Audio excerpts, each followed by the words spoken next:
नमस्कार शेतकरी मित्रांनो, प्रयोगशील शेतीमध्ये सर्वांचं स्वागत आहे. शेतकरी मित्रांनो, आपण मागील काही वर्षामध्ये कापूस पिकामध्ये जे प्रयोग केलेले आहेत त्याच्यामध्ये विशेषतः या ठिकाणी घन लागवडीमध्येच प्रयोग केलेले आहेत. कारण की आपली जमीन ही हलकी मध्यम आहे आणि त्यामुळं आपण विशेषतः 2.5x1 पासून 4x1 पर्यंत जी अंतर आहेत दोन ओळीमध्ये अशा पद्धतीनंच या ठिकाणी लागवड करून पूर्ण प्रयोग केलेला आहे.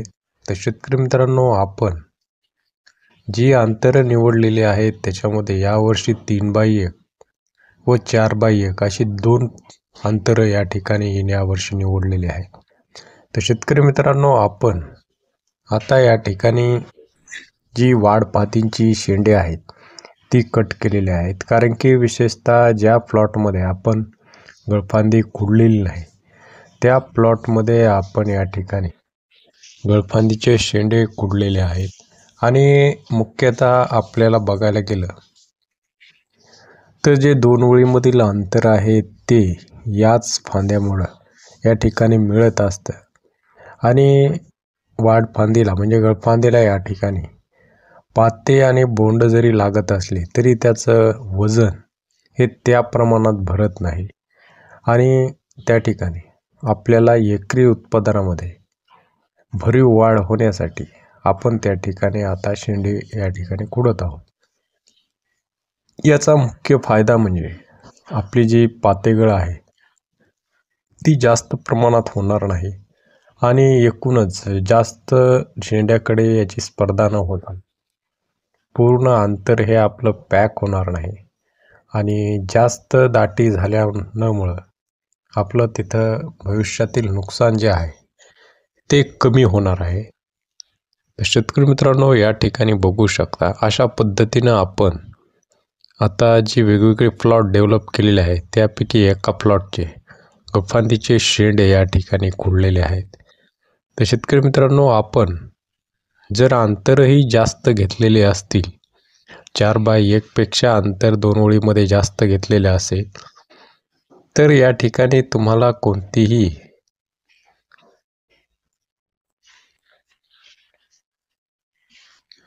शेतकरी मित्रांनो, जर तुम्ही या ठिकाणी दोन ओळीमध्ये अंतर हे जास्त घेतलेले असेल तर या ठिकाणी आपण तुमच्या पद्धतीने नियोजन करू शकता. आणि शेतकरी मित्रांनो, आपण जे प्रयोग करत आलेलो आहोत त्याच्यामध्ये आपला जो अनुभव येतो तो आपण या ठिकाणी प्रामाणिकपणे या ठिकाणी मांडण्याचा प्रयत्न करत असतो. तर एकूणच बघायला गेलं तर आता शेंडे खुडणी व गळफांदीचे शेंडे खुडणी ही अतिशय महत्त्वाची वेळ आहे. आणि ज्या ठिकाणी अंतर ही जास्त पॅक होणार आहेत त्या ठिकाणी निश्चितच आपण अशा प्रकारे नियोजन करू शकतो. तर शेतकरी मित्रांनो, एकूणच बघायला गेलं तर आता इथून पुढचं पाऊस व आत्ता झालेला पाऊस हा अतिशय मोठ्या प्रमाणात आहे आणि अशा परिस्थितीमध्ये आपल्याला पाते टिकवणं व पात्याचं कन्व्हर्जन बोंडामध्ये होण्यासाठी आपल्याला कमीत कमी त्या ठिकाणी वापसा कंडिशन असणं हे खूप महत्त्वाचं आहे. तर अशा परिस्थितीमध्ये आता जी आपली पुढची शेवटची फवारणी होणार आहे त्याच्यामध्ये आपण कॉपर ऑक्सिक्लोराइड ब्ल्यू कॉपरचा वापर करणार आहोत. तर शेतकरी मित्रांनो, याच्यामध्ये आता जी अंतरं आपली मिळत आलेली आहेत त्याच्यामध्ये शेंडे खुडणे आपण केलेले आहे. जवळपास सर्वच प्लॉटमध्ये ज्या ठिकाणी आपण PGRचा वापर केलेला नाही अशा प्लॉटमध्ये आपण शेंडे खुडणी केलेली आहे. मुख्य झाडाची शेंडे खुडणी आपण केलेली आहे आणि एका प्लॉटमध्ये आपण गळफांदीचे शेंडे या ठिकाणी पूर्ण प्लॉटचे खुडलेले आहेत. तर आता कशा प्रकारे आपल्याला रिझल्ट येणार आहे ते पुढे दिसणारच आहे. तर एकूणच बघायला गेलं तर जे आता या ठिकाणी नवीन प्रयोग न करता स्वतः या ठिकाणी यूट्यूबच्या माध्यमातून माहिती देणारी तज्ज्ञ निर्माण झालेले आहेत. त्याच्यामध्ये आपण बघू शकता की ते सांगतात की गळफांदीला या ठिकाणी इतके बोंड लागतात व अशी पाती लागतात. तर शेतकरी मित्रांनो, पाती व बोंड ही लागतच असतात आणि कुणीही या ठिकाणी कोणत्याही व्हरायटीला गळफांदीला बोंड लागतच नाहीत असं कोणतीही व्हरायटी नाही. प्रत्येक जी गळफांदी असते, मुख्य फांदी असते, तिलाही चांगल्या प्रकारे बोंड लागत असतात. परंतु कापूस घन लागवडीमध्ये जास्तीत जास्त जो अन्नरस असतो तो या फळफांद्याला मिळत असतो आणि यांच्यावरचे बोंडाचे जे वजन असतं ते तुलनेनं फळफांदीच्या बोंडावरील वजनापेक्षा कमी असतं आणि याच्यामुळं घन लागवडीमध्ये आपल्याला त्या कट करणं हे क्रमप्राप्त ठरतं. त्यामुळं शेतकरी मित्रांनो, ज्यांची अंतर त्यांनी जास्त घेतलेली आहे त्यांनी हा प्रयोग नाही केला तरी चालेल, परंतु कोणतीही लागवड करत असताना आपण अगोदर प्रयोग करणं हे खूप महत्त्वाचं आहे. आपल्याला त्याचा कशा प्रकारे रिझल्ट येतो हे बघणं महत्त्वाचं आहे.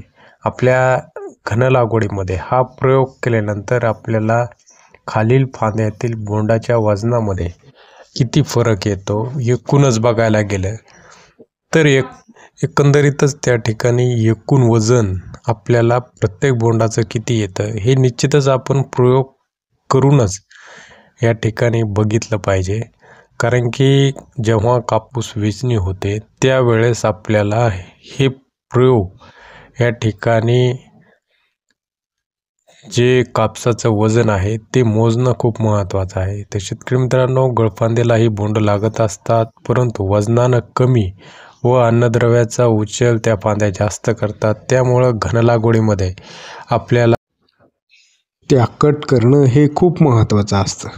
तर शेतकरी मित्रांनो, आपण या ठिकाणी संपूर्ण नियोजन हे मागच्या 4 ते 5 वर्षांमध्ये जे केलेलं आहे ते शेअर केलेलंच आहे. आता यावर्षी जे वेगळे प्रयोग केलेले आहेत ते देखील आपल्याला त्याचा रिझल्ट हा पुढील महिन्यामध्ये जेव्हा वेचणी होईल त्यावेळेस आपल्याला कळणार आहे. त्यामुळे चॅनलवर नवीन असाल तर निश्चितच चॅनलला सबस्क्राईब करू शकता. आणि शेतकरी मित्रांनो, इथून पुढच्या नियोजनामध्ये विशेषतः आपल्याला जो सप्टेंबरमध्ये पाऊस होणार आहे त्याचं देखील नियोजन करणं महत्त्वाचं आहे. कारण की आपल्याला जी बोंडसड मुख्यतः घन लागवडीमध्ये होत असते तिची कशी आपल्याला नुकसान हे टाळता येईल हे देखील आपण बघणार आहोत. त्यामुळे नवीन असाल तर निश्चितच चॅनलला सबस्क्राईब करा. धन्यवाद.